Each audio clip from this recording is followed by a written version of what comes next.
Russia has ramped up its destructive attacks on Ukraine as ceasefire talks look set to begin. Ukraine has endured one of its most intense waves of Russian strikes since the start of the invasion, with drones and missiles raining down on multiple cities over the last few days. In the capital, Kyiv, more than 430 drones and 18 missiles were launched in a combined assault, leaving at least 27 people injured, with damage reported to apartment blocks, medical facilities, schools, and private homes. Further south, in Odesa, Russian drones struck an energy facility, injuring one person and triggering a fire that spread to a nearby residential building. These strikes followed a deadly bombardment in the western city of Ternopil, where 20 people, including 2 children, were killed when missiles hit 2 apartment blocks, an area previously seen as a refuge for families fleeing frontline fighting. Attacks against civilians and civilian infrastructure violate international humanitarian law. They are unacceptable wherever they occur and must end immediately. Ukraine has rejected Russian claims that Moscow has taken Kupiansk in the northeast, while Ukrainian drones struck Russian-controlled power stations in occupied Donetsk, cutting electricity to thousands.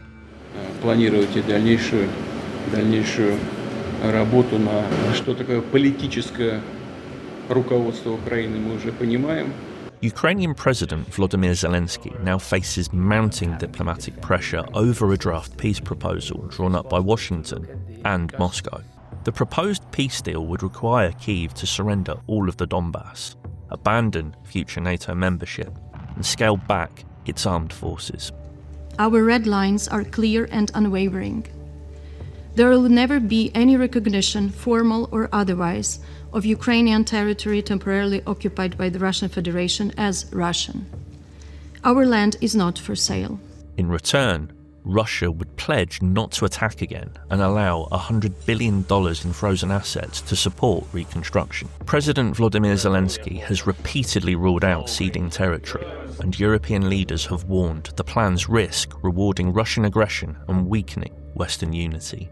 Discussions should start with a ceasefire on the contact line that allow for negotiation on the question of territories, on the question of security guarantees. For any plan to work, it needs Ukrainians and Europeans on board. As the Ukrainian government navigates a potential path to talks and Russia escalates its bombardment, the stakes for Zelenskyy could not be higher. For millions of Ukrainians still under fire, real peace remains a distant prospect, overshadowed by another night of sirens, damage and loss.